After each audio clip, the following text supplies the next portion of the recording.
以色列占领数个城镇，拒绝一切和谈请求。俄乌坦克超近距离对轰，斯拉夫超人硬吃120毫米坦克炮。已确认，澳洲将向乌克兰提供42辆艾布拉姆斯。朝鲜援俄部队出现逃兵，俄督战队带其体验俄军传统。德国表示支持俄乌谈判。英国智库称乌克兰即将被背叛。美军准备替换布雷德利战车。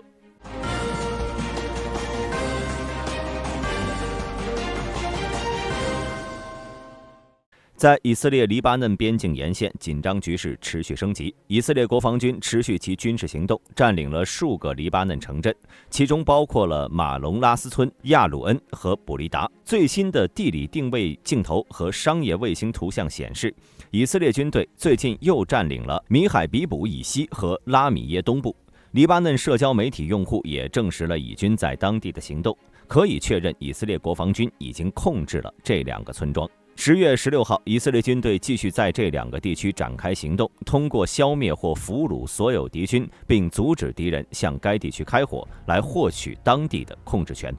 目前，以色列军队正在米海比卜和拉米耶进行清理行动，与真主党士兵的交战和对真主党基础设施的破坏表明了这一点。真主党向拉米耶的以色列装甲部队发射火箭弹和反坦克导弹。黎巴嫩媒体报道称，10月16号，以色列军队和真主党士兵在该村发生了激烈的交火。与此同时，一位黎巴嫩社交媒体用户指出，真主党继续控制着奥代塞，该山谷位于一个东西向的小山谷中，远离以色列边境，被2座陡峭的山丘俯瞰。早在地面行动之前，以色列国防军就在南部山区开展了行动，并和真主党交战。以色列国防军军官表示，真主党阵地已经开始向后撤离，他们的部队正在更远的距离与真主党士兵交战。真主党副秘书长纳伊姆·卡西姆在10月16号声称，这是真主党有意为之的战略。该组织打算在以色列军队进入黎巴嫩领土时，迅速攻击和伏击以色列军队，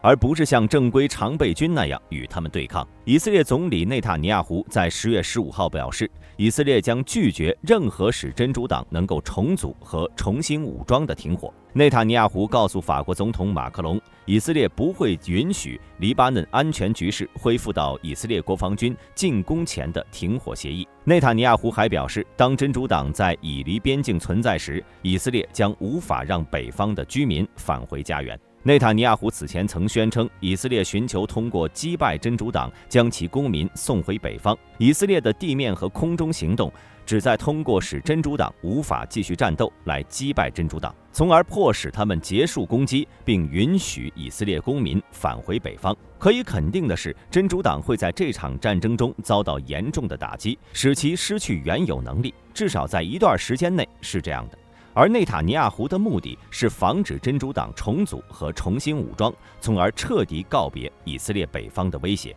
综合来看，以色列的决心在于不仅在军事上占领关键地区，而在政治上也拒绝任何可能使真主党恢复力量的和谈请求。以色列的策略是明确的，通过军事手段削弱真主党，并确保以色列公民的安全，并防止未来的威胁。随着冲突的持续，国际社会对这一地区的关注也在增加，许多人都在关注这场冲突将如何发展，以及它将对中东地区的稳定产生何种影响。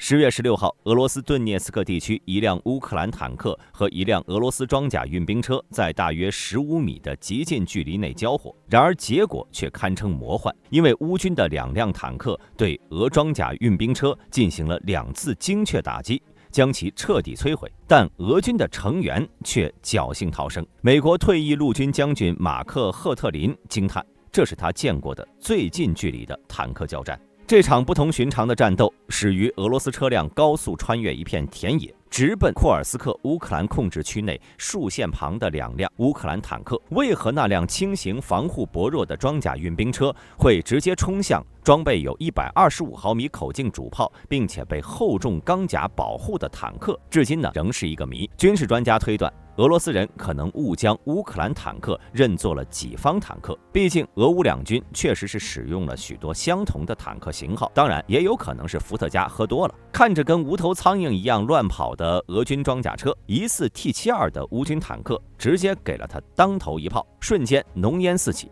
可以肯定的是这辆装甲车肯定是挡不住120毫米坦克炮的，其内部应该被完全摧毁了才对。然而下一幕就有些惊悚了，只见已经被摧毁的装甲车上冒出了一名俄军，在田野间仓皇逃窜，甚至直接从乌军坦克前跑过。而乌军坦克呢，注意力一直在这辆装甲车上，并没有发现它。之后又从车里钻出2名俄军，他们显然呢是没有第一个人胆大，躲在装甲车的残骸后，直到一颗可能是无人机或者手榴弹之类的小型弹药在附近爆炸，这才使得他们开始分头逃跑。就在此时，第2辆乌克兰坦克发射了第2枚125毫米炮弹，对已经被摧毁的俄罗斯车辆进行了补刀。大兵猜测，这3名俄军逃生的原因呢，可能是因为第1轮乌军坦克使用了尾翼稳定脱壳穿甲弹，也就是我们俗称的钢针弹。这种坦克炮弹外形和飞镖一样，主体有高密度金属打造，用于贯穿主战坦克的正面装甲。但如果去打装甲薄弱的运兵车，尤其是这么近的距离内，那么就有可能造成过穿。即坦克炮弹呢，以一条直线直接穿过了装甲车，仅对飞行路径上人员造成了杀伤。这或许是这3名俄军能够逃生的关键。大兵认为，在第1次攻击之后，装甲车内仍有更多的幸存俄军，但他们或许因为撞击或者破片失去了行动能力，最后被第2辆坦克补刀。大家对此有什么看法？也欢迎发表在评论区。可以看到乌军当前的坦克也已经消耗殆尽，开始大量使用 T64 或者 T72 这种老式坦克了。这种旧装备极大程度地限制了乌军的战斗能力。之前大兵提到，澳大利亚可能会把退役的 M1 捐赠给乌克兰，现在这件事儿呢已经坐实了。澳大利亚政府最近宣布了一项价值约 2.45 亿澳元，约合 1.64 亿美元的军事支援计划，将向乌克兰提供数十辆即将退役的 M1A1，以支持乌克兰抵御俄罗斯的持续入侵。在乌克兰首次表示对澳大利亚退役的 M1A1 坦克的兴趣1年多后，阿尔巴尼斯政府确认将捐赠给乌克兰49辆美国制造的 M1A1。澳洲国防工业部长帕特·康罗伊本周将出席在布鲁塞尔举行的北约国防部长会议，届时他将直接向乌克兰国防部长通报这项最新的军援计划。康罗伊表示，我们与乌克兰并肩作战，共同对抗俄罗斯的非法入侵。这些坦克将为乌克兰武装部队提供更多的火力和机动性，并补充我们的合作伙伴为乌克兰装甲部队提供的援助。澳大利亚一直坚定地支持乌克兰。澳大利亚最近开始接收订购的75辆 M1A2 坦克中的第1辆，这些坦克最终将取代其陆军由59辆从未在战斗中使用过的旧式 M1A1 组成的装甲车队。由于澳大利亚的旧 M1A1 已经接近使用寿命，少数车辆在运往欧洲之前需要进行整修工作。美国的一位国防顾问表示，这些车辆应该会比先前美国捐赠的 M1A1 更快的速度来抵达乌克兰前线，并且指出，这些原属澳洲的坦克的独特之处在于它们处于相当良好的状态。乌克兰军方高层近日透露，在与俄罗斯接壤的布良斯克州、库尔斯克州地区发生了朝鲜部队士兵逃兵事件，至少有18名朝鲜军人逃离部队，俄罗斯方面仍在追捕中。据朝鲜日报报道，乌克兰军方表示，根据他们收到的情报，朝鲜士兵是在乌克兰西北边境7公里处逃离的，俄军尚未捕获这18名逃兵，并试图向上隐瞒此事。至于这些朝鲜军人所属的部队和逃兵的原因，目前尚不清楚。事实上，韩国国防部长金龙显此前也曾表示，朝鲜很可能已经向俄罗斯派出了正规部队，毕竟双方签署了类似军事同盟的双边协议。乌克兰总统泽连斯基也透露，朝鲜不仅向俄军提供弹药，目前已经有朝鲜人员在和乌克兰与俄军一同作战。乌克兰媒体指出，朝鲜已经向俄罗斯派遣了多达1万名士兵和军事人员，其中3000人是被分配到了第11近卫空中突击旅，该旅是俄军2022年入侵初期从白俄罗斯借道攻入乌克兰的部队，目前正在俄乌边境整编，因此逃兵是可能属于这支部队。不久之前，在乌克兰东部顿涅茨克的俄罗斯占领区遭到乌军空袭后，传出有6名来参观作战情况的朝鲜军官被炸死了，还有3名朝鲜人士受伤。该事件被视为朝鲜卷入俄乌战争的直接证据。德国总理舒尔茨在联邦议院发表讲话，表明德国将不遗余力地支持乌克兰，同时也将推动与俄罗斯的外交谈判，以期结束战事。舒尔茨承诺，德国对乌克兰的援助不会停歇，但他同样希望能够通过外交途径为战争画上句号。他强调，任何谈判都将在充分尊重乌克兰的意愿和与盟友的协商后进行。尽管舒尔茨表达了对和平的渴望，但他在提供攻击性武器方面的保守态度，以及在对谈判的积极推动，让人对他的立场产生了疑问。英国的智库对此警告，指出乌克兰可能面临被西方国家背弃的风险。随着西方国家对乌克兰的支持力度减弱，乌克兰的未来变得岌岌可危。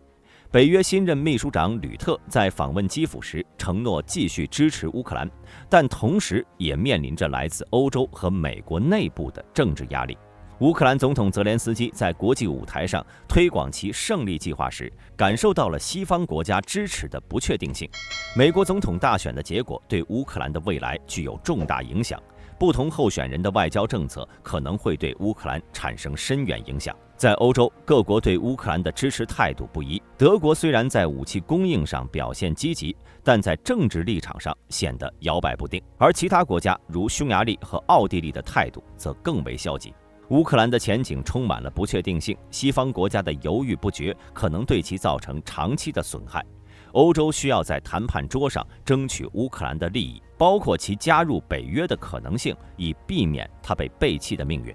如果西方国家未能采取坚定立场，乌克兰可能会失去加入西方民主秩序的机会，而西方国家也将面临长期的道德责任。位于密西根州的底特律兵工厂近日传来新消息，美国陆军地面战斗系统项目执行官格伦迪恩少将宣布，2个工业团队在设计 X-30机械化步兵战斗车方面已经取得重要进展，并完成初步设计审查。莱茵金属车辆公司和通用动力陆地系统公司从2023年6月起，从众多竞争者中脱颖而出，进入 XM30 机械化步兵战斗车的详细设计阶段。这2家公司目前正在设计一种混合型战车，这种战车将配备50毫米炮、遥控炮塔、反坦克制导导弹、先进的第3代前视红外传感器、集成防护套件、装甲套件和智能火控系统。这2份合同的总价值约为16亿美元，